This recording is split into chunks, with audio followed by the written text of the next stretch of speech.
জয়গুরু।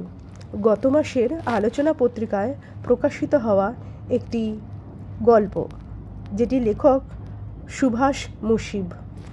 একটি মা, ইষ্টপ্রাণ মা, তিনি তার স্বামীর প্রতি অনেক বিরক্ত। তার বিরক্তি, অভিযোগ, অনুযোগ শেষ নেই, ভাণ্ডার শেষ হয় না।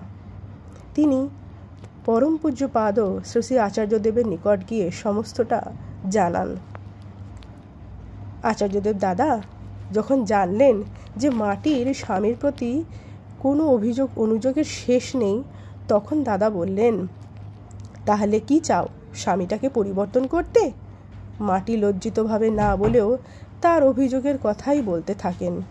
শ্রী শ্রী আচার্যদেব ওই মাটিকে বললেন, আমার বাবা মায়ের কোনো আচরণ বা ব্যবহার পছন্দ হচ্ছে না, খারাপ লাগছে। তখন আমি কি করব? বাবা মাকে বাদ দিয়ে আর একজনকে বাবা মা বানাবো? না, আমার মনের দৃষ্টিভঙ্গিটাকে বদলাবো। এটা আমার বর, আমার স্বামী, তার ভালো মন্দ সব কিছু নিয়ে সে আমার। তার কোনো আচরণ পছন্দ হচ্ছে না, সেগুলো এড়িয়ে যাব। কলে হাত ধুতে গিয়ে অযথা কল খুলে জল নষ্ট করছে, করুগা, এড়িয়ে গেলাম। খেতে বসে ছড়িয়ে ছিটিয়ে খাচ্ছে, খাক্কা, আমি গুটিয়ে নেব।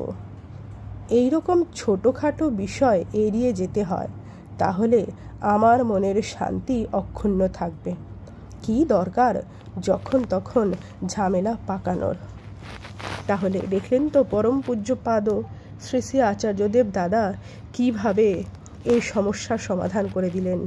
তিনি সত্যি আমাদের জীবনে পথপ্রদর্শক। উনি যদি না থাকতেন তাহলে আমরা হয়তো অথৈ জলে তলিয়ে যেতাম। জয় গুরু। সকলে ভালো থাকবেন।